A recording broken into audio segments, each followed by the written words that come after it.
Dando continuidade à nossa agenda e discussão sobre o desenvolvimento da primeira infância, teremos agora o painel Desafios da Implementação de Programas e Políticas Públicas de Desenvolvimento Infantil. Para apresentar este painel e conversar com vocês, chamamos ao palco o senhor Tiago Falcão, que atualmente está à frente da Secretaria Extraordinária para a Superação da Extrema Pobreza do Ministério do Desenvolvimento Social e Combate à Fome e coordena o Plano Brasil Sem Miséria.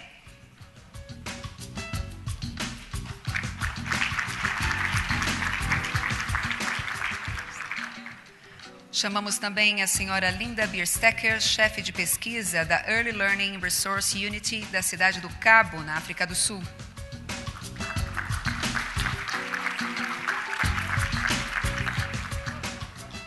Convidamos também a moderadora deste painel, senhora Eli Harazawa, gerente de programas da Fundação Maria Cecília Souto Vidigal.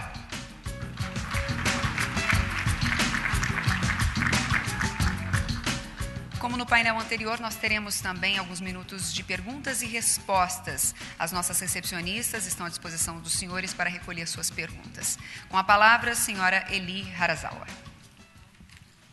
Bom dia a todos e todas. Na apresentação anterior, pudemos conhecer aspectos do processo de escala que certamente são fundamentais e com os quais nem sempre lidamos com a devida atenção. A escala representa um grande desafio para todos, tanto do setor privado quanto do governamental, pois não basta replicar o que foi bem sucedido localmente, como bem explicou o professor Richard Cole. Após essa fala do Richard tão instigante, vamos tratar dos desafios dessas realidades. Neste painel, vamos apresentar duas importantes experiências de implantação de programas nacionais, inovadores e transformadores. Para iniciar a apresentação, eu tenho o prazer de apresentar o Tiago Falcão, economista, outro economista, que está à frente da Secretaria Extraordinária para a Superação da Extrema Pobreza do Ministério do Desenvolvimento Social e Combate à Fome e coordena o Plano Brasil Sem Miséria.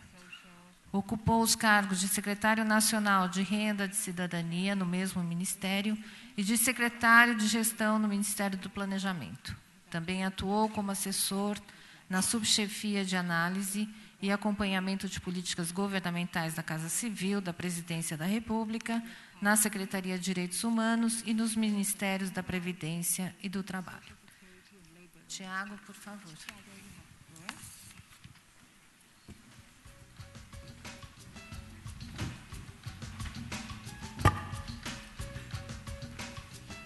É esse controle aqui só. Bem, gente, bom dia a todos e a todas. É um grande prazer estar aqui com vocês. Agradecer o convite aí do Núcleo de Ciência pela Infância, da Fundação Maria Cecília Souto Vidigal, de toda a coordenação desse evento.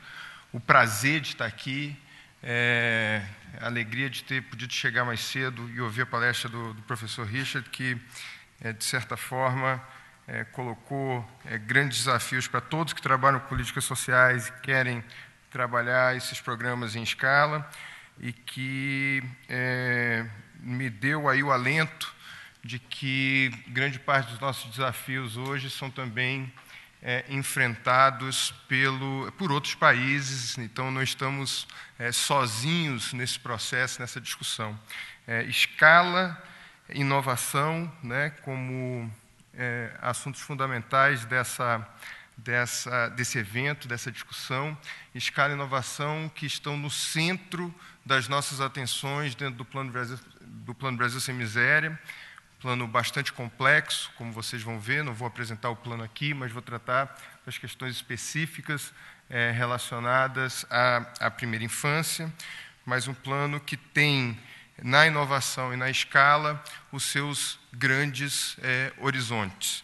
Né? Inovação e escala no sentido de que temos toda a complexidade do Brasil. Aqui, acho que estamos, na nossa grande maioria, entre brasileiros, mas os nossos convidados estrangeiros aqui presentes acredito que conhecem a complexidade, a diversidade que o Brasil tem, né, e um momento muito interessante que o país vive, especialmente em termos de política social, de políticas de inclusão, de discussão em torno das políticas sociais.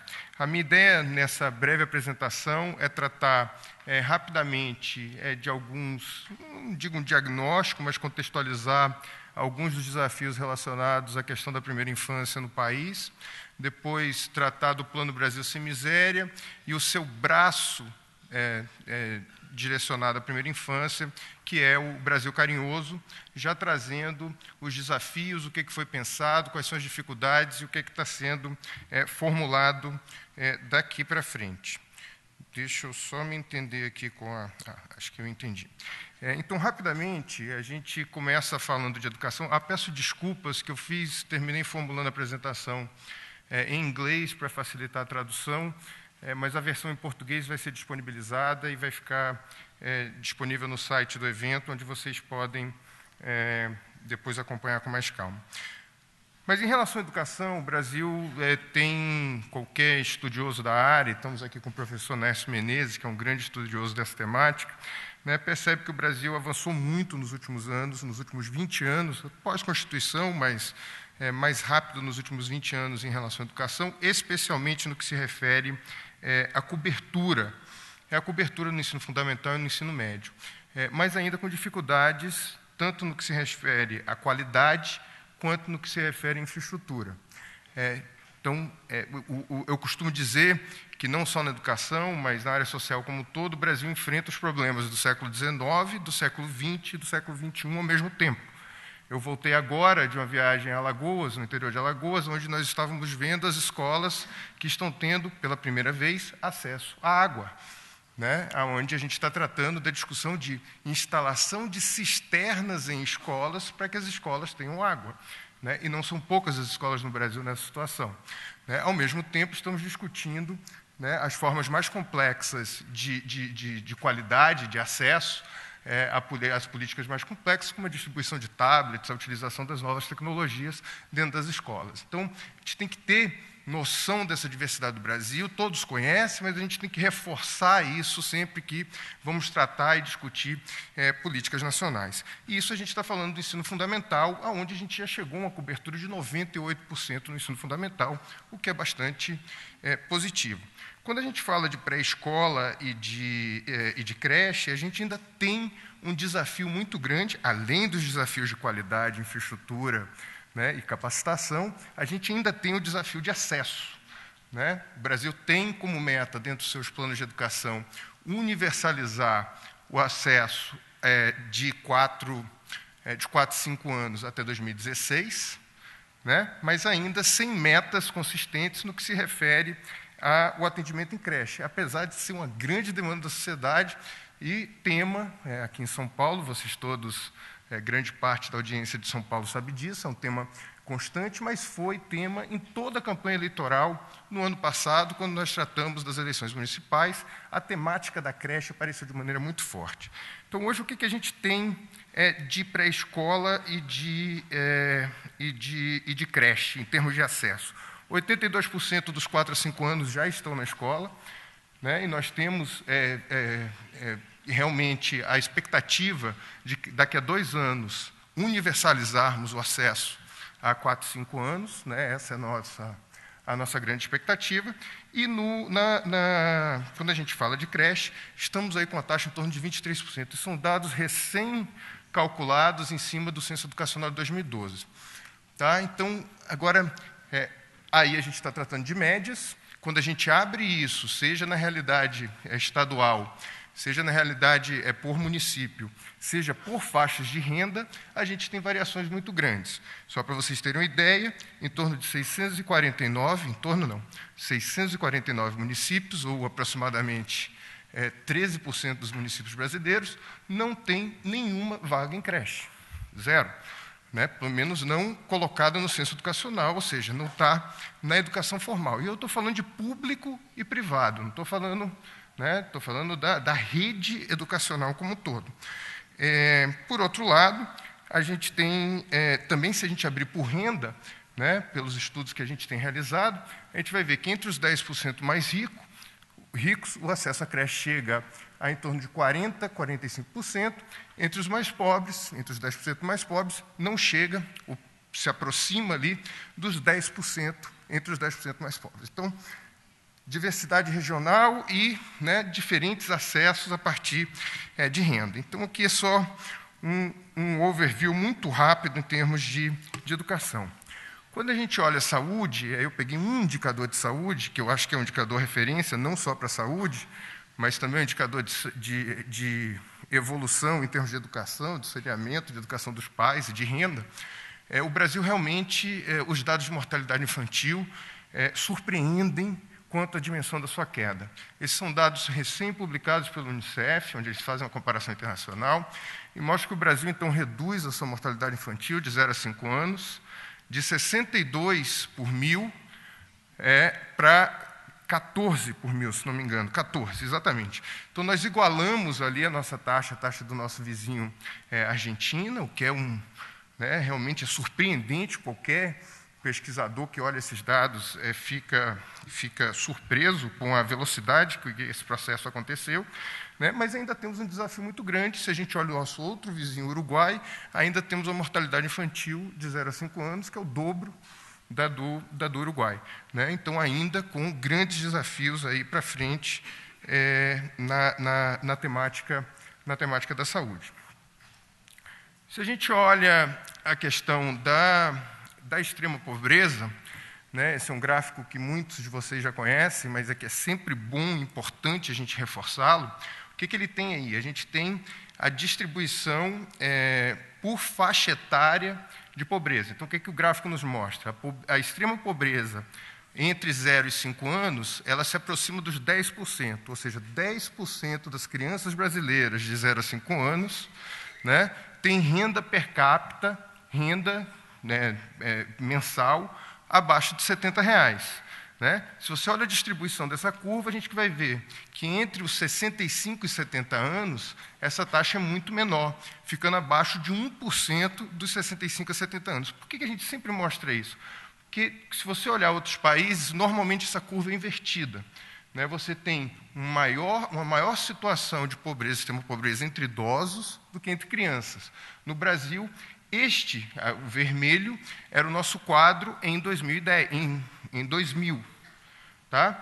O laranjinha era o nosso quadro em 2011. Né? Então, quero trazer só a ideia. Nós temos avanços e problemas muito complexos na área de educação, nós temos avanços e problemas muito complexos na área de saúde, e na área de renda, né, está aí escancarada a forma de observação ou de tratamento dado pelo Brasil, e eu estou falando do governo federal, dos estados, dos municípios, da sociedade brasileira, que, a partir das suas opções de política, né, tem uma atenção mais, digamos, solidária com os mais idosos do que com as crianças. E eu não estou criando contraposição entre um e outro, não. Estou falando que a gente conseguiu construir uma rede de proteção para os mais idosos que a gente não conseguiu construir com a mesma intensidade para as crianças e para os adolescentes. O efeito ali do laranjinha, do vermelho para o laranja, tem muito a importância do programa Bolsa Família e dos programas que foram implementados e fortalecidos durante os últimos 10 anos. Então, ele consegue mudar um pouquinho essa curva, mas não consegue alterá-la de maneira completa. Falando em Bolsa Família, não tem como a gente falar de política social, de escala e de inovação, sem citar o programa Bolsa Família. Não é o programa responsável pelos avanços sociais do país, sozinho, né, mas tem uma influência muito grande nesse processo. Então, o Bolsa Família, em termos de escala, ele cresce aí de 2003 a 2012 de 3,6 milhões de famílias para 13,8 milhões de famílias. Do que a gente está falando aí? A gente está falando de 50 milhões de pessoas no Brasil que recebem mensalmente os recursos do Bolsa Família. 50 milhões de pessoas, é bom lembrar, a gente está falando que 1 em cada 4 brasileiros hoje é atendido por esse programa.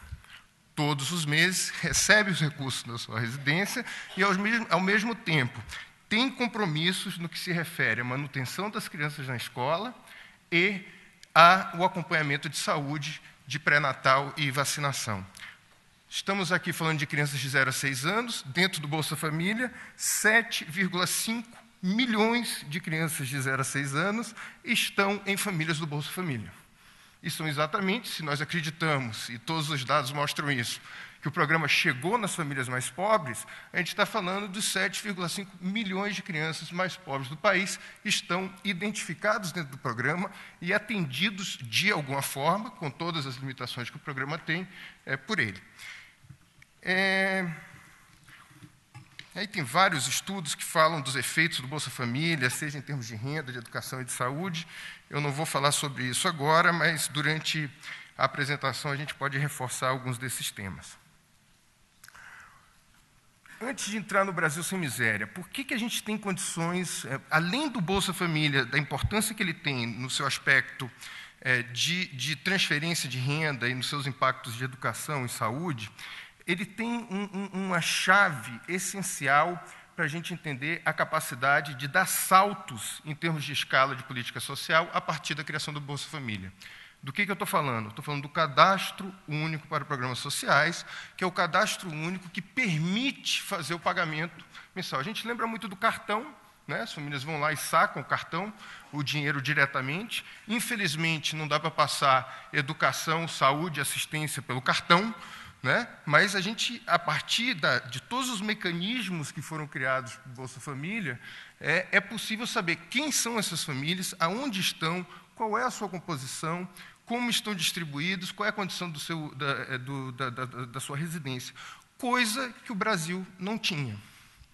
Tá? O governo federal não tinha um registro administrativo da população mais pobre do país, até começar o esforço de implementação do Bolsa Família. Então, a escala conseguida pelo Bolsa Família, né, o cadastro construído pelos municípios, é importante que se diga, né, com todas as críticas que foi feito esse processo, hoje a gente tem um cadastro que é reconhecido internacionalmente, né, pela sua qualidade, pela sua capacidade de focalização. Tem milhões de problemas no cadastro único, tem milhões de problemas no cadastro único. Quem já trabalhou com ele sabe da complexidade que é esse instrumento, mas que hoje ele nos permite dar saltos importantes em termos de políticas públicas, não tenho dúvida disso.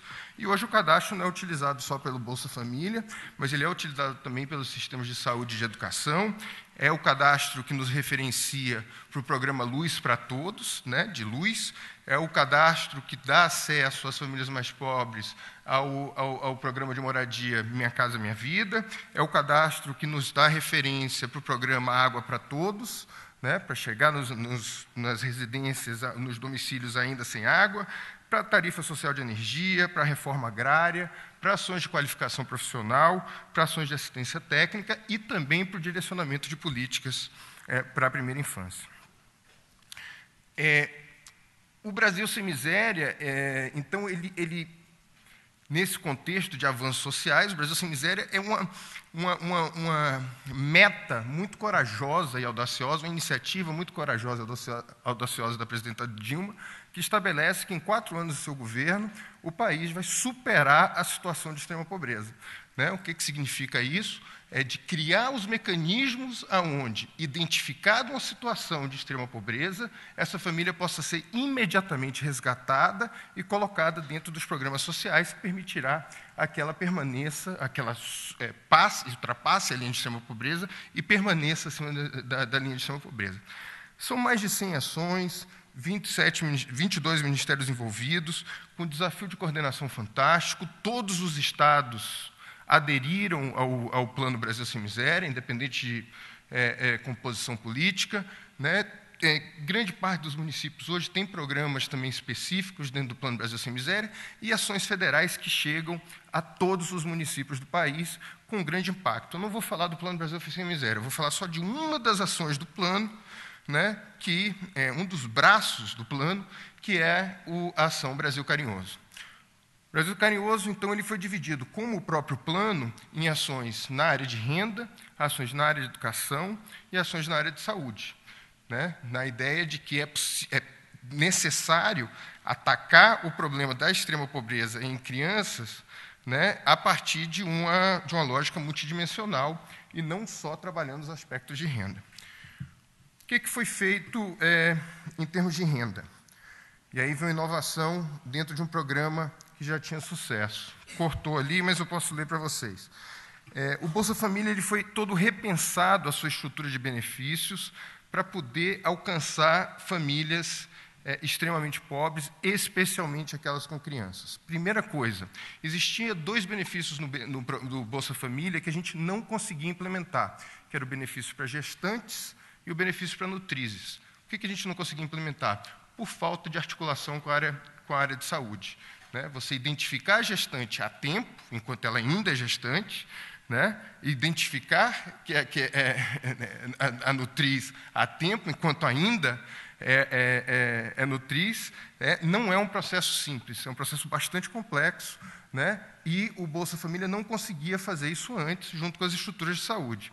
Né? Nós fizemos todo um processo de discussão e convencimento para estabelecimento dessa política. Hoje a gente tem em torno de 400 mil gestantes e nutrizes mensalmente recebendo os benefícios do Bolsa Família e sendo acompanhados pela estrutura de saúde, que sabem que são gestantes e nutrizes, e, portanto, tem que acionar suas políticas para fazer esse acompanhamento. Além disso, a estrutura dos benefícios foi alterada, porque a gente percebeu o seguinte: existe um grande grupo de famílias dentro do Bolsa Família que, mesmo recebendo o benefício, permaneciam abaixo da linha de pobreza. Por quê? A situação era de tanta penúria, a renda que as famílias têm, e as famílias têm renda própria porque trabalham, é importante destacar isso, né? Mas a renda do benefício era incapaz de tirar a família da situação de extrema pobreza. Os benefícios eram muito baixos. A renda das famílias era muito baixa, os benefícios eram muito baixos. E isso era especialmente importante nas famílias maiores, ou seja, nas famílias com crianças. Então, a estrutura de benefícios do Bolsa Família foi alterada, né? O benefício médio para as famílias extremamente pobres sai de R$ 107,00, isso é por família, por mês, tá? Que a gente está falando. E sobe para R$ 216,00, um aumento de 102%, né? Que parece, alguns acham que causa grandes distorções em termos de mercado de trabalho, em termos de comportamento das famílias. A gente está falando de R$ 216,00 para as famílias que têm filhos e famílias relativamente grandes.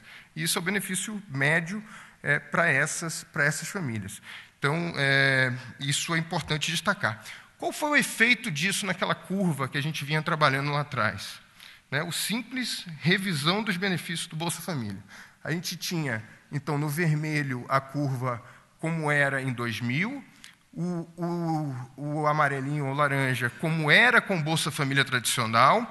Com as alterações que nós fizemos, foi isso aqui que aconteceu em termos de extrema pobreza no país nos últimos 2 anos. Ou seja, todas as famílias do Bolsa Família hoje, nós podemos falar com toda certeza, ultrapassam a linha de R$ 70,00 e, portanto, ultrapassam a linha estabelecida como linha de extrema pobreza no país. R$ 70,00 é muito? R$ 70,00 é pouco? É uma discussão interessante a ser feita. E a sociedade brasileira vai ter que fazer isso. Mas o importante aqui é destacar: criamos os mecanismos necessários para fazer com que toda a população brasileira tenha condições de superar uma linha de extrema pobreza estabelecida e discutida nacionalmente. O que é o azulzinho ali que sobra? É nossa busca ativa. É onde famílias que, mesmo tendo perfil para acessar o programa, ainda não acessam, porque a gente não conseguiu chegar nessas famílias ainda por problema de cadastramento, por problema de atuação na ponta. É importante destacar que essas famílias, uma parte delas está, sim, nas florestas, nas regiões rurais, de mais difícil acesso. Mas grande parte dessas famílias está nas regiões metropolitanas, grande parte no Sudeste brasileiro e uma parte considerável em São Paulo. Aí, quando eu falo São Paulo, eu estou falando do desafio do município de São Paulo, que tem feito um esforço fenomenal em termos de cadastramento, mas também na região metropolitana como um todo. Então, em termos de ação, a gente pensou uma política para a primeira infância, de renda, mas tivemos um impacto, como vocês podem ver, que alcança toda a família, porque não é possível tirar a criança da extrema pobreza sem tirar a família toda da extrema pobreza. Isso foi um tema muito importante. As nossas estatísticas nacionais, a PNAD, que saiu em 2012, ainda não captou esse movimento, porque os benefícios começaram a ser pagos em agosto do ano passado, grande parte deles em novembro, então são as estatísticas do ano que vem que passam a captar essa alteração. Em termos de educação, eu falei atrás, que nós temos, então... Deixa eu só pegar uma água aqui, gente.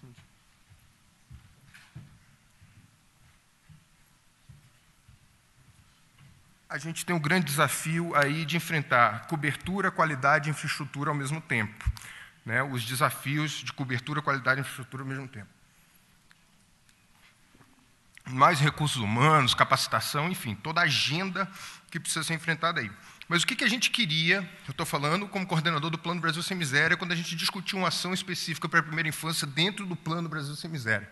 O que a gente queria era que o atendimento aos mais pobres se aproximasse do atendimento aos mais ricos. Né? Como eu falei, os mais ricos, 40% estão em creche, os mais pobres, 10% estão em creche. O que a gente quer? Diminuir esse gap, a gente quer aproximar o atendimento aos mais pobres da média nacional, que hoje está em torno de 23%. Como fazer isso? É importante lembrar que a responsabilidade em termos de competência no Brasil para a educação infantil está concentrada nos municípios, 5.570 municípios, e tem uma estrutura que o governo federal tem de estímulo e de apoio, de formulação de política, mas de estímulo e de apoio monetário a que os municípios, né, exerçam a sua atribuição dentro do sistema educacional. O que a gente fez? A gente viu que o atendimento das crianças mais pobres ele tem dois aspectos. Ele é mais caro e ele é mais difícil.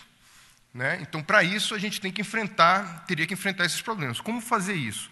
O governo federal repassa, tem um compromisso, né, de todos os municípios, todos os estados, todos os municípios, de investimento em pré-escola. E o governo federal repassa recursos via Fundeb para os municípios que não conseguem ter esse gasto per capita. O que a gente fez? Para todos os municípios brasileiros, não só para os que recebem Fundeb, a gente paga 50% a mais do que o piso nacional para quando a criança é do Bolsa Família.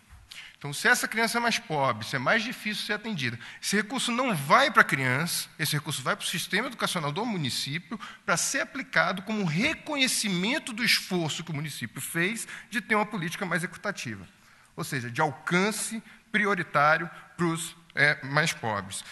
Então, isso a gente paga hoje em torno de R$ 1.360 por criança do Bolsa Família, esse é o valor ano, né, o adicional que é pago em cima do per capita que cada município já precisa pagar. Então, a suplementação, no ano passado, nós identificamos mais de 300 mil crianças do Bolsa Família em creche, e os municípios receberam os recursos.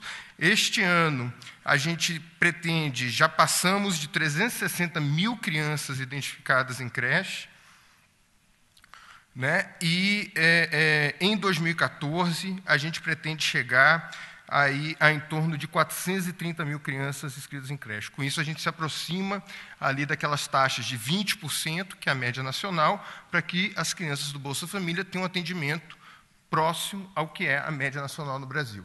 Né? Então, um estímulo monetário muito forte. No Nordeste, só para vocês terem uma ideia, a gente fez as avaliações de custo, o per capita do Fundeb, mais os 50% que o governo federal repassa, é suficiente para custear a integralidade da vaga dessa criança. No Sudeste, não é. O município precisa entrar com recursos adicionais. Né? Mas no Nordeste, hoje, este recurso repassado é suficiente para custear essa vaga. Então, a gente espera, junto com as outras políticas de construção de creche e tal, que já estão em curso dentro do PAC, que os próprios municípios têm feito, aumentar muito o atendimento à creche nos próximos anos e aumentar de maneira mais equitativa. Junto com isso, a gente também fez alterações no processo de repasse de recursos para os municípios.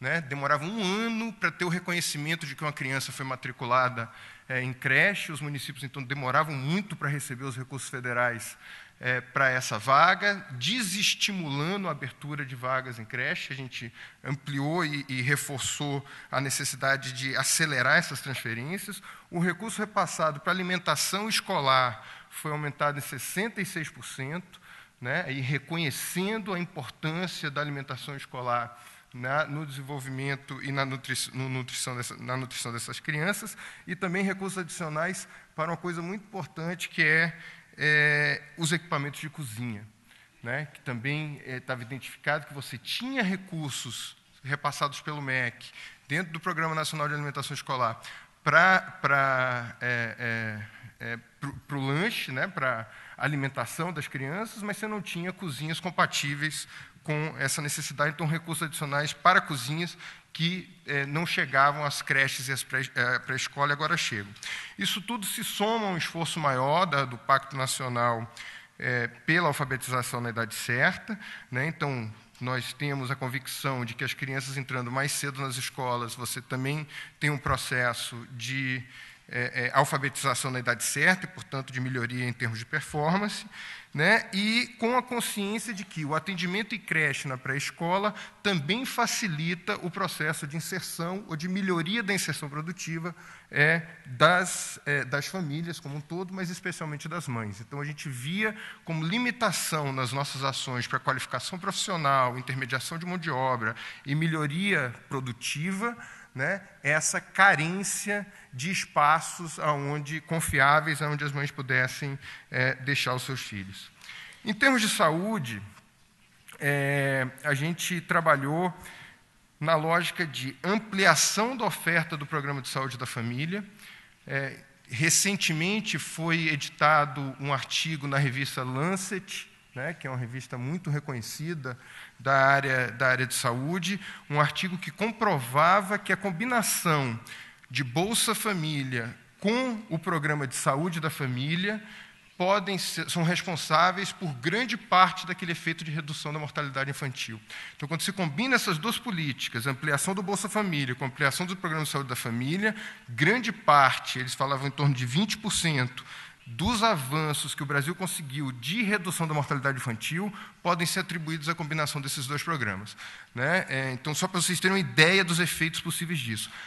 De redução de morte por diarreia, chega a 58% pode ser atribuído, pelos estudos que foram apresentados, a combinação de Bolsa Família com Saúde da Família. Então, ampliamos o Bolsa Família, trabalhamos numa perspectiva de fortalecimento e de ampliação do Programa de Saúde da Família, e a expansão do Programa Saúde na Escola, que só tinha para o ensino fundamental, também para a pré-escola e para a creche. Né? Então, as equipes do Saúde na Escola hoje também estão direcionadas para a creche. A gente teve, só nesse primeiro ano em que nós fizemos isso, né, quase 1 milhão de crianças atendidas no Saúde na Escola, 17 mil creches com a chegada das equipes de saúde da família em 4.750 municípios. Além disso, né, nós combinamos ações na área de saúde com outras políticas já existentes. Uma delas, a gente via a necessidade de expansão do esforço de chegada da prevenção à carência de vitamina A, né? Então, como fazer de maneira muito rápida, como chegar em toda a população brasileira com a possibilidade da aplicação das megadoses de vitamina A para reduzir as carências de vitamina A tão importantes no processo de desenvolvimento das crianças, principalmente 0 a 3 anos. Né? Aí aproveitamos toda a lógica das campanhas de vacinação. O Brasil é exemplo internacional em termos de campanha de vacinação, a gente chega a 90% de crianças vacinadas no país. Às vezes, quando a gente critica o SUS, a gente esquece essas outras políticas que chegam de maneira muito rápida e com qualidade na população, e aproveitamos, então, as campanhas de vacinação para também incluir a megadose de vitamina A, permitindo, então, acesso às famílias mais pobres, que os mais ricos já têm. Eu tenho filhas e fazia tanto a complementação de vitamina A quanto o sulfato ferroso, que é o nosso próximo tema, mas as famílias mais pobres não tinham essa possibilidade, começaram a ter a partir das campanhas de vacinação que foram incluídas, então, nas campanhas de vacinação, essa possibilidade. O sulfato ferroso também passa a ser distribuído em todas as unidades básicas de saúde, permitindo, então, a complementação do sulfato ferroso, que é uma coisa que as famílias mais ricas do Brasil já fazem há muito tempo, e sugerido por todos os especialistas, e que não chegava às famílias mais pobres, agora chega. Tivemos, então, uma possibilidade de ampliação muito grande dessa política. E, por fim, uma crítica que era feita, que todas as ações de distribuição de remédio gratuito, remédios de uso continuado a partir de prescrição médica, né, não tinha nenhum remédio direcionado para as famílias com crianças. A asma é uma das principais causas de internação de crianças do Brasil, é o remédio de uso continuado mais utilizado por crianças, né? Então, ele passou a ser distribuído gratuitamente no Aqui Tem Farmácia Popular, ampliando de maneira muito intensa o acesso ao remédio para asma, que as famílias mais pobres também não tinham. Então, é uma estrutura muito intensa de atuação. Como eu disse, eu trouxe para vocês apenas alguns exemplos de ações do Brasil Sem Miséria e como a gente age na perspectiva de, num curto espaço de tempo, com a urgência que as medidas exigem, atender a carências que já são identificadas, a políticas que já estão devidamente avaliadas, isso é importante dizer, né, de conhecimento mundial a importância de todas as medidas que nós falamos aqui. Então, não precisa mais, é claro, a gente precisa avaliar a implementação dessas políticas, mas a necessidade ou não delas, isso já está colocado, o que nos permite dar saltos importantes a partir de políticas, de ações e de programas que nós já temos.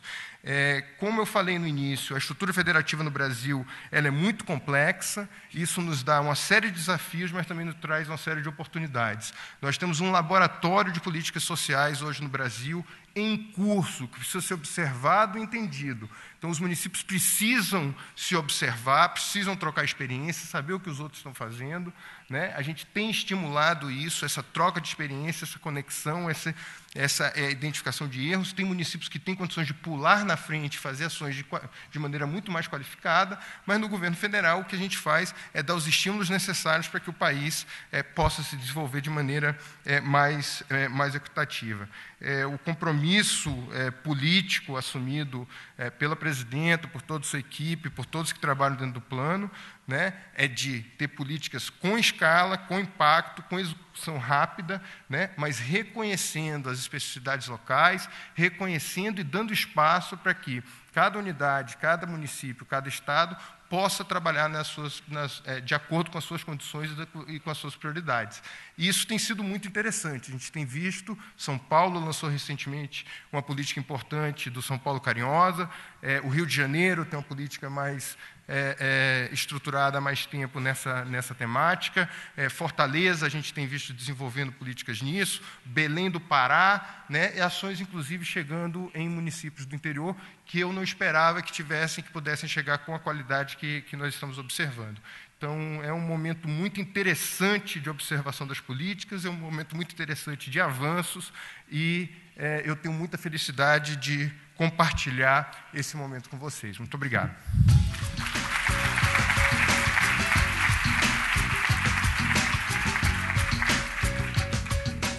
Muito obrigada, Tiago.